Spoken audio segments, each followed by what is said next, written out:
Hi, and welcome to Sticks and Stones, episode 20. I'm Julia. And I'm Sue. Today on Sticks and Stones, we're going to talk about the Afterthought heel, how to position it, how to make it, and how to finish it off. We're also going to see some of the things that Sue's been working on, some sewing, and Julia's going to show us a little bit of dyeing and spinning. Come on back and join us. Guten Tag. Bienvenue. Hola. Welcome back. Sorry it's a little dark today. We may be floating heads, but it's at least warmer out there than it has been lately. Yes. But I still brought my hot chocolate. Yes. And I made chai the other day and I realized I never put up the chai recipe. Oh, I know. So I'm going to have to do that because I was like, this is the best chai ever. It is. It's good chai. So I will have to put the recipe up on the blog. Sounds good to me. So, 20. Yeah. Woot woot. We have made it. We're almost a year. We talked about that last time a little, but wow, 20. 20 episodes. I can't believe we made it this far. Me neither. Who would have thought we'd have enough things to talk about to make it through 20 episodes? Or enough things to craft. Yeah. But we've been having some fun and we've got some good ideas from you guys, so hopefully we'll be able to keep you coming back for more. Yes. So have you been crafting this week? I have. I finally made the bag that I was gonna make my daughter for Christmas. Oh, I remember that. Remember? Mm-hmm. Way back when. So it didn't happen for Christmas. Now it's gonna be a birthday or Easter gift. So anyway, so foxes. I love these foxes. Those are really I keep cute. saying, I gotta make myself something. There's some left over. And it's like the bag tutorial I did. Yeah. You know, it's reversible. And I put a little pocket in here. This is a library bag, so then, I actually made it a double pocket. You can turn it inside out. I like that pocket fabric too. That's really, well, I like all the fabric. Goodness. But she put her library card in there, and so, yeah, so this will be a birthday present, but the bag that she had she said was too small for all the library books that she wants to get, but Yeah, yeah, so it turned out cute, and I like the way the strap looks all the way around. Mm-hmm. It'll make it a little sturdier too, because you know the bag we made, I have made one and I've been using it for a long time, but if you fill this with books and you have the strap just attached to the top, you could really rip it off. So I made the strap go, it's one piece. Oh, I see. And it goes all the way around. Neat. So cool. Yeah, so I made that. I like that a lot. Done. Finally. And I've been working on some custom orders for people. These are some that I think I've shown them before, but this is the Garden Gala bracelet that I made. That one's really small for my customer, but this is the original, my original. This is the first thing that got my business started. And it's named after a horse named Garden Gala, which was the first horse I ever took care of. Oh, neat. And the farm that I worked at, she was a big white horse. And she had, she was the mother of a lot of the horses on the farm, and so that's why I named it the Garden Gala. But I just thought I'd share this again because this is one of, this is the original that got it all started, and from there I've diverged onto other different things, different techniques. Cool. Now you don't spin the hair, right? I don't technically spin it as in using a spinning wheel. Right. I'd like to try that, but I tell people that when you make a pull and you do twist the hairs together, but they're all the same length. I see. Instead of being different lengths like wool. But I tell people it's similar to turning wool into yarn, except this is easier. Okay. And you don't get, because it's not spun, That's then neat. you get, you know, if the hair is this long, what's called a pull is this long, you know, you don't get that continuous, which is what you get when you spin. Right. Because you get a continuous fiber then. Right. Continuous string. Well, they are beautiful. Well, thank do you. a nice job. So, yeah, so I haven't done a lot. I've been doing a lot of other work, but it's something. Yeah. How about Well, you? every little bit helps. I have one project on the needles right now that I've been working hard on. This is Just one? You usually have that I'm working on. Doesn't mean I don't have more. I'm just not working on them. But this is for the local yarn shop. We're bringing out the new spring yarns, and this is actually 100% mink. And I've never worked with mink before, so I was pretty excited to get to try some mink. And I'm just making a little cowl here. It's really... How many minks does it take to make No this? idea. We were trying to figure out how you get it off the mink. because minks aren't very nice. Is it really from a mink? Yeah. Wow. Yeah. 100% mink. It's not like a fake mink that's actually a rabbit? I don't think so. I don't know if minks shed the way rabbits do. I have you no can idea. have a mink farm and just comb them and... I don't think the mink will let you go home. That's what we're trying to figure out. Like, what do you do? Do they like shear them once a year? I don't know. But it's pretty and it's soft and it's squishy and feel that. It's really neat. I can see that being very nice up against your skin. Yeah, that's pretty neat.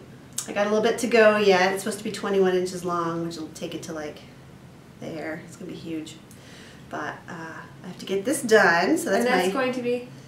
It's just a sample. It's a cowl. Oh, okay. Yeah. I thought it was a hat at first. I was like, wow, a 21-inch hat? That's like a if you're a elf gnome. No, this is going to be a cowl. Just a simple, nice tube cowl. So nice. I'm working on that. And then I've been working hard on the spinning for my sweater that I'm planning on making. I plied up the dark purple that I showed you guys last week. Nice. Purple and yellow and kind of green in there. So I plied that up and I got 280 yards. This is like a vineyard. Yeah. Well, they call it Indian corn. That's okay. the colorway. So I think that's pretty accurate. So I did that, and then this is that, the bat I showed you guys last week that I dyed with the orange and the teal, the Sticks and Stones colorway, is this. And, you know, every time I spin something, I'm amazed at what I expect it to look like and what it ends up looking like. They're completely different, but I really like it. I think the colors went together very nicely, and I'm really happy with the... You have to show the pictures of the two of them, the braid and this. Yeah, next to each other. Because I remember the braid, but it's different. Yeah, it was a lot, the colors were more, I think it's not significant, but they were stronger. They were because they were also in blotches. Right. They had all green and then all rust. So there's that. And then this is a new one I'm doing. It's blue and like a heathered blue and green and brown, and I just did the first half. The first 2 ounces are here, and I've got the other 2 ounces to spin, and this will be my 4th color for the sweater.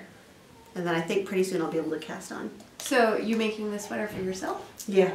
Yeah, just to see if I could do it, because I've never tried to actually match the weight of the yarn that I've spun before between colors, between bats. Okay. So this is my first time that I'm actually purposefully saying, okay, I want to make a sport weight yarn, let me create it so that it works in this garment. I've only ever made scarves. And so this is the first time, is this your first time spinning everything that you're using to make it? Mm-hmm.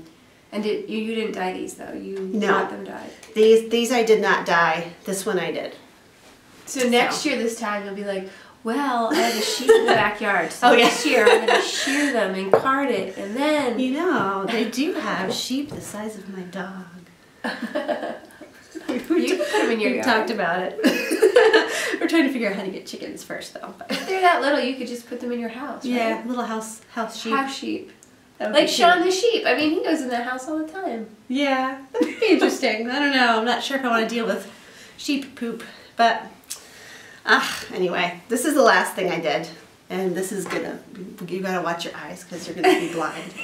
Ta-da! This, oh yeah. Seriously, it's like day glow.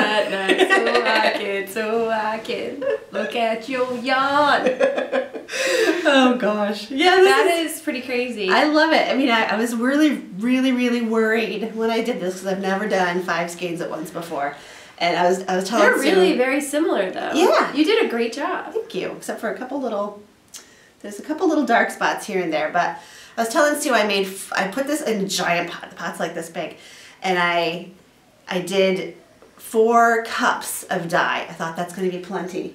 And I dumped the dye in and it literally went... and it was gone. It was soaked into the yarn in about 5 seconds. There was no more dye in the water, and all of the yarn on the bottom was still white. So I was freaking out because I had no more yellow to make the green combination, the bright green. But luckily I was able to get some more color that would work, and then I just dropped it in the sections that were still light and let it cook for a long time. And my daughter likes it, which really is what counts. That's the important thing, right? I'm calling it Electric Youth. Good In name. homage to the 80s. Yeah, I think this is going to be fun. And so we've got a sweater picked out, and I'm going to cast on The soon. 80s. I just saw a tote that was paint splattered today, and I thought, splatter painting. I don't really need to go back there. I love the 80s. I did. I love the 90s. That was my fashion moment, but I guess you gotta grow up sometime. So these are very close to each other, but there are some variations. Like you said, there's a real bright green here. Yeah. How are you going to knit these up? Or are you just going to do it willy-nilly and see what happens? Well, that would be interesting, but I think what I'm going to do, because I don't want to have any super chunks of color like up the sweater, I'm going to do 2 skeins at a time and alternate them. So do like 2 rows here and then 2 rows of this one and then 2 rows of this one and go that way. And then when I need to add in a third, I'll go in with 2. I'm not completely sure if I need 5, but I dyed 5 just in case. And then when I get to that... You can make really big earrings, like knit really big earrings with lots of things hanging on. I'll just do go with the 80s. The mesh bow. Oh, the mesh bow. What was I thinking? And then you could do the mesh gloves too. And some day glow socks. And she could just be this. You're going to see her for a mile away. But, you know, I should have brought them over. We bought buttons at Rhinebeck, little clay buttons. And she picked the color of the yarn based on the buttons. And they were bright green leaf, surrounded by a tiny bit of blue, and then the outside of the button is like this peachy yellow. And I think we did it pretty good. You guys probably can't see the yellow much from there, but I'll get a nice close up and you can see the variegations in it. There is some green, there is some yellow, there is some teal. So it's going to be interesting. I'm really excited to see how this turns out. Have you picked the pattern already? Mm-hmm. So when are you hoping, what's your goal to get this done? Is this her birthday sweater? Yeah, it's her birthday sweater, so it's April. It has to be done by April. So you have 2 months. Yeah, I can do it. I'm probably not going to start till mid-March. Start till April. Because her birthday is Earth Day. So I have until April. You only have to start Earth Day Eve. Yeah. No, I'll have it done, but you know, she's getting big, but she's still small enough that I can get this done in probably a month. Wow, that's impressive. So there it is. I'm excited. And it smells like vinegar, but it's okay. I like vinegar. So that's what I've been doing. Not a whole lot of variation, but some fun stuff. Good. Mm-hmm.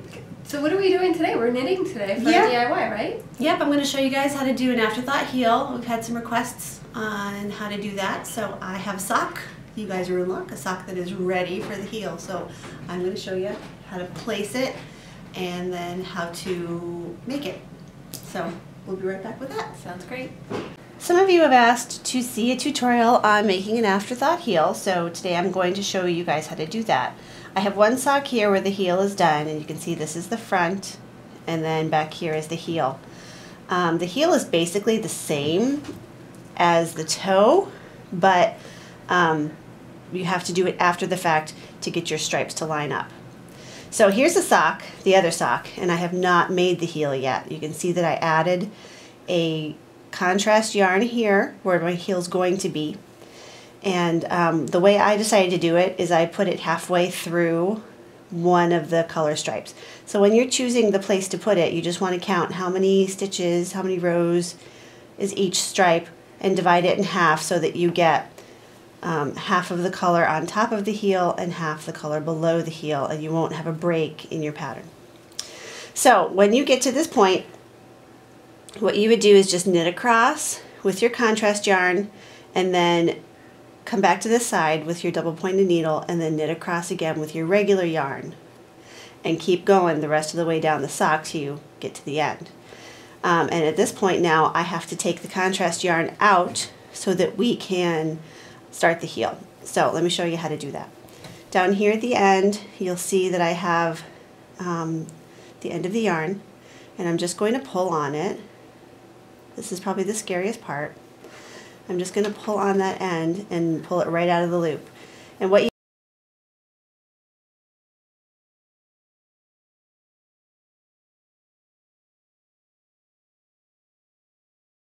So I have gotten all of the contrast yarn out and I've re-threaded all of the loops onto my needles. I prefer to use double pointed needles, but you can use magic loop for this too if that's what you like. So you can see that now there is no heel to this sock. It's just an open spot here. And I'm going to be working in a circle.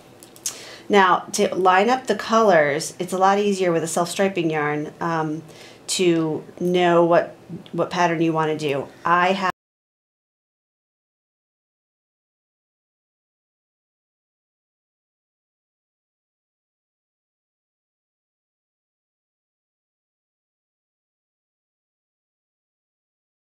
So I went all the way around with my first row and I've got my first stitch done of my second row. Now to do the decreases, you want to knit 2 together and then go all the way across till you get to the other end of your sock. And this is, like I said, just like making a toe. So it's pretty simple. But you just go across whether you're using your 3 needles or your double points. Or your magic loop. And you can see here that the color blends right in. You would never know that you've added in another section of yarn. The only clue will be, at least on mine, is that this stripe is bigger than the rest of them. So keep going across. And one other thing, you don't do your pattern in an afterthought heel. Just leave it smooth stockinette stitch. So if you're doing a sock that has a pattern coming down the leg, you don't continue it onto the heel. It's more comfortable that way. When you get to the last 3 stitches, you do a slip, slip, knit, and knit your last stitch. And then you can go around the other side. When you switch to your other needle, make sure you pull very tightly right here to keep from getting a hole in the corner. That can be kind of annoying when you're done. So knit 1, knit 2 together, and keep on going. And you want to keep doing this until you get down to 12 stitches is what I usually go for. You can see here I've got my decreases going up both sides. I get to 12 stitches at the end and I just Kitchener stitch. And you can find all of these techniques by Googling, or we have a couple of them. The decreases I've done a tutorial on earlier. So that's how you do your afterthought heel, and when it's all finished, you have a nice seamless looking product.